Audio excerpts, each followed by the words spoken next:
Hello everyone. Thank you so much for your wonderful level of concern. I've had so much feedback. We had so many comments on the channel. When I first let everybody know that I had a kidney stone and was in the ER, I've had people leave comments. I've had people text me. I've had people email me. Thank you all. The support means an awful lot. But everything is okay. Everything is okay. I did stay. I was in the hospital for another 4 hours after I made the last video. And what I did was I ended up in there after a day of feeling like I couldn't urinate very well. And I realized immediately what the problem was once I was in the ER right when I made the first video. So what I'm going to do is do a live stream to answer some more questions and to ask, people are asking me questions about my diet and all of this. I'm going to include in the notes for this video my new low oxalate eating list of the things that I am going to include in my diet. It's everything from moderate oxalate downward to no oxalate. So how did this happen? I was there, I went home. I ended up going home and with Vicodin, and you guys know I don't like mind-altering substances. I don't like taking drugs, but I was sure glad I had them. I left the hospital and got the hydrocodone, and over the next 2 days to maybe 5 days, I passed it. I only needed the Vicodin for 2 days, and then finally it moved through me. For those of you who don't know what a kidney stone feels like, it feels like being jabbed in the kidney, either your left or your right, and having them move it around and kind of punch on the end of it. So it feels like a Charlie horse, and with numbness and pain all around your back and midsection. It is truly awful. But why did it happen? It's all my fault. So since then, I've had people reach out and they're saying, are you going to go carnivore now? Are you going to go vegan now? Everybody's trying to convert me. And I will be doing none of those things. The problem was I started to bring in almond milk at an insane level. And what I started to do, I just got done with a run tonight. I just took a shower. I was running a lot and I was getting dehydrated. And I would go out and I would come back, and sometimes I wouldn't even have water. I would have diet soda, which is a bad deal. And I got lazy. I started to drink about 2 or 3 diet sodas a day, which was something I only did when I started OMAD, which I thought I had gotten away from. I just got lazy. Then I went up to about 4 cups of coffee. The problem with diet sodas and artificial sweeteners and coffee and tea and all of this is that it makes you drink more or less water rather. And that's the problem. You start drinking less and less water, and that's gonna cause this. Add in the almond milk, add in the spinach smoothies. I would have celery, kale, and spinach smoothies, and I would just drink them down, and the pitcher would be like yay tall.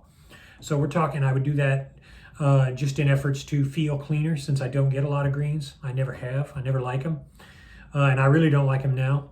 But I had an inkling of this years ago, and when I eat a lot of greens, I kind of get kidney stone pains. Well, I thought it was a fluke. I thought I would try again, and it ended up being a mistake. Also, I had gone heavier on peanut butter and chocolate. I was bringing in some chocolate at the meal sometimes, and that, of course, has lots of oxalates. All peanut products, and of course, almonds are the highest thing around. And I was having about a liter of chocolate almond milk per day. You add in the running and everything else I just described, and you've got a recipe for kidney stones. Last one was 2004, before this. So I don't have a propensity for it. But even back then, the doctor said that was brought on by calcium oxalate stones, which means stones that are soda-based.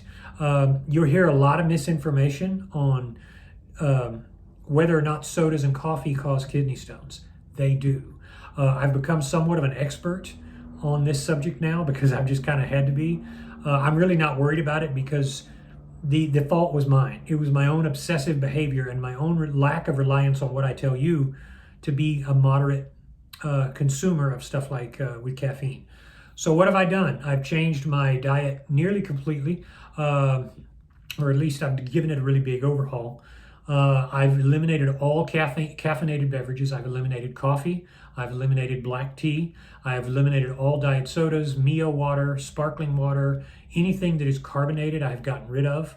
That's due to the phosphoric acid. I've eliminated all legume, or nearly all legumes.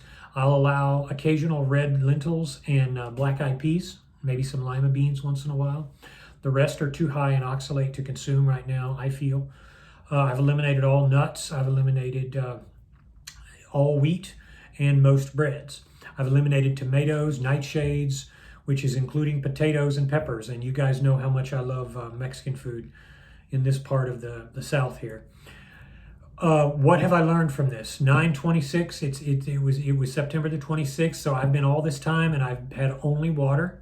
I have had occasional oolong and dandelion and green tea in small quantities every couple of days. And you know what? It's not bad. But I've revamped the way I eat. And again, I'm going to include that list for those of you who want to do low oxalate OMAD eating. Guess what? It's not as hard as you think. It is a sacrifice to give up all these grains. In the interest of people trying to convert me, you have no hope. And it's not because of any other reason than my own excessiveness that this happened. And but the problem is the carnivores are not all wrong. They're actually right in a lot of things. They're right that plants are trying to kill you. Most of these greens you can't absorb, and they're toxic. They're really bad. So I've added back since. I actually did clean out my fridge. I gave away all my old legumes, kidney beans, black beans, all the stuff. Of course, all of my greens, rhubarb and stuff I had in the fridge I threw away or gave away. Even stuff like green beans is high in oxalates. I've gotten rid of all of it. So my fridge and my cabinet in there is nearly completely, I think at this point, completely purged. Soy products, all of that is gone. And now I have an OMAD regimen that is part carnivore and part fruits and veggies and starches. And guess what? I find the marriage beautiful. As long as you pick stuff like apples and grapes and white rice and things that I already like, you can go back to the fundamentals of OMAD like I've always taught, and you can have something that makes you feel better. My joints already feel better. I feel younger. I feel stronger. I feel less moody since giving up caffeine. And I have developed a less sensitive bladder because I was having so much Splenda in my coffee. Ever since I've gotten rid of all of that, I do feel much better. Am I going back? Probably not. I really love it. I've even replaced my chocolate with graham crackers and honey so that if I get a sweet craving, I can still have something sweet and enjoy myself at the meal. For those of you who've asked, yes, I'm still on an OMAD format, and I'm dropping weight, not even trying. I'm looking forward to posting some videos of low oxalate OMAD meals. We're going to do a live stream soon, and we're going to get back on track. I've got a lot of good videos to do. You guys stay in touch, okay?